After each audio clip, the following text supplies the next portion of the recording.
You wake up and feel a familiar pressure in your lower abdomen. You need to relieve yourself. But there are no porcelain bowls, no running water, and no toilet paper. For 99% of human history, this was not a temporary inconvenience on a camping trip. This was the baseline reality of daily survival for roughly 300,000 years. How did your ancestors handle this universal biological necessity? Today, the average person spends roughly 1.5 years of their life sitting on a toilet. We view privacy as a fundamental human right. We hide our waste behind closed doors and flush it away with clean drinking water. But if you went back to the Stone Age, this behavior would look incredibly strange. Why would anyone waste precious water to wash away dirt? Where would you find a closed door in the middle of a vast savanna? To understand prehistoric hygiene, we have to look at the clues left behind. Archaeologists do not have diary entries or ancient manuals to read. Instead, they search for something far more direct. They search for fossilized human waste. These ancient specimens are called coprolites. The word coprolite comes from the Greek words kopros, meaning dung, and lithos, meaning stone. What can fossilized poop tell us about how ancient humans lived? Dr. Dennis Jenkins of the University of Oregon spent years excavating a site known as the Paisley Caves. Located in the high desert of Oregon, these dry caves preserved organic material for thousands of years. Inside, Jenkins and his team discovered coprolites dating back over 14,000 years. These fossils represent some of the oldest direct evidence of human presence in North America. By analyzing these dung stones, scientists extracted ancient human DNA. They also found traces of what these people ate, including grass seeds, bison meat, and even insects. Is it possible that your ancestors' bathroom habits left the most durable record of their existence? The study of these samples falls under a highly specialized scientific field. This field is called paleoparasitology. This is the scientific study of ancient parasites and the diseases they carried.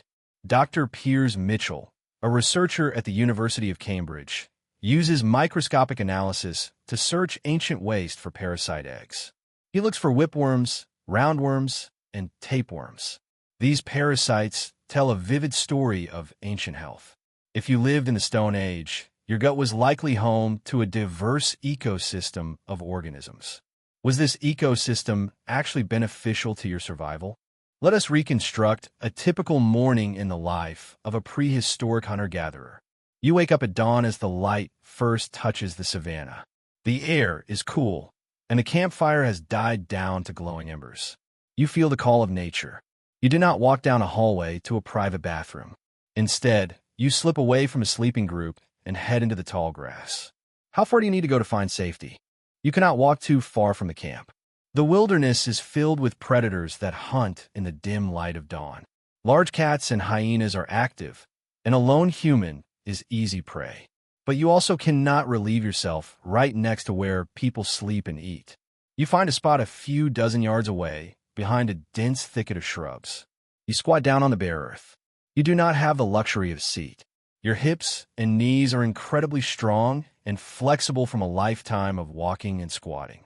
Why did modern chairs make us forget how to squat naturally? When you finish, you must clean yourself. You do not have soft, quilted paper. You look around for what nature provides. In a wet environment, you might reach for soft green moss or large, smooth leaves. In a dry savanna, you might use dry grass, a handful of sand, or a smooth river stone. Some coastal groups use seashells to scrape themselves clean. If you were near water, you might use your left hand and a splash of river water. This is why many cultures still consider the left hand unclean. What would you choose if your options were limited to rocks and leaves? This lack of toilet paper did not mean ancient humans were constantly dirty. They adjusted their methods to their environment. In the Arctic, Ice Age hunters used soft snow or animal furs. In the forests, they used pine cones or soft bark. Dr. Carl Reinhard, a leading researcher in coprolite analysis, has found plant fibers in ancient feces that suggest our ancestors actively selected soft, fibrous leaves for wiping. They understood their local flora intimately. Which plants would you trust not to cause an itchy rash. Privacy, as we understand it, did not exist. In a small band of 30 people, everyone knew your habits. You likely went into the brush with others for safety. Talking while relieving oneself was common. The modern shame associated with bodily functions is a relatively recent cultural invention. In the Stone Age, waste was just another natural process, no different from breathing or sweating. Why do we become so terrified of our own biology? As the sun rises higher, the band prepares to move. This nomadic lifestyle was the key to their sanitation. Because hunter-gatherers were constantly on the move, they never stayed in one place long enough for their waste to accumulate. They walked away from their pathogens. Nature acted as a giant, self-cleaning system. Dung beetles, rain, and soil bacteria quickly broke down the waste, turning it into nutrients for the earth. Did the earth benefit from your ancestors' daily routines? This nomadic freedom kept Stone Age humans remarkably healthy. They suffered from parasites, yes, but they rarely experienced massive epidemics of waterborne diseases. They did not have to worry about cholera or dysentery sweeping through their camps. These deadly illnesses require large, settled populations to spread. What happens when humans finally decide to stop moving? Around 10,000 years ago, everything changed. The agricultural revolution forced humans to settle in permanent villages. This transition is often called the Neolithic Revolution. People began farming the land and building permanent homes of mud brick. But this new lifestyle came with a massive sanitation crisis. For the first time, humans were living right next to their own waste day after day. How did they cope with the sudden accumulation of filth? At the ancient site of Çatalhöyük in modern-day Turkey, researchers have uncovered how early farmers handled this challenge.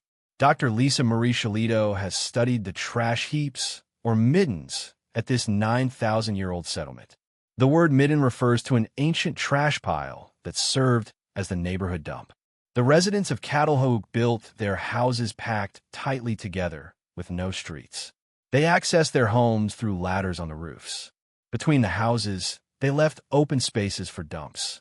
These middens contained animal bones, charcoal, broken pottery, and vast amounts of human feces.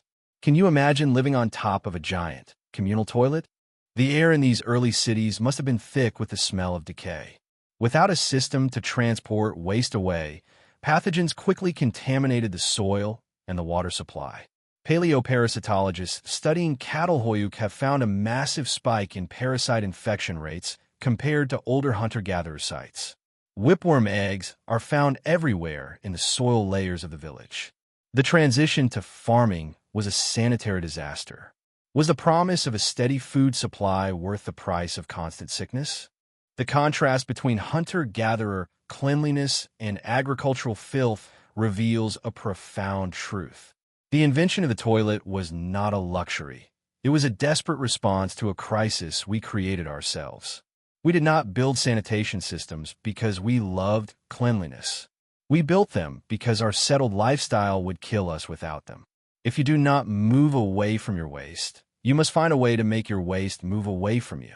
This realization led to the first sewage systems in ancient civilizations like the Indus Valley and Mesopotamia.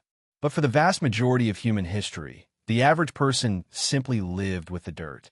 Even in medieval Europe, people threw chamber pots out of windows into the streets. The clean, sterile bathroom you use today is a historical anomaly. It has only existed for a tiny fraction of our time on Earth. How does this sterile environment affect your body? Today, we live in a world of antibacterial soaps, bleach, and modern plumbing. We try to eliminate every trace of bacteria from our bathrooms, but some scientists believe we have gone too far. The hygiene hypothesis suggests that our ultra-clean environments prevent our immune systems from developing properly. By separating ourselves so completely from the natural world and from the microbes of our own waste, we may be contributing to the rise of allergies and autoimmune disorders. Were our ancestors' dirty hands actually protecting them? Your gut microbiome, the community of bacteria living inside you, is far less diverse than that of a Stone Age hunter. Coprolite analysis shows that ancient humans possessed a rich array of gut microbes that have completely vanished from modern populations.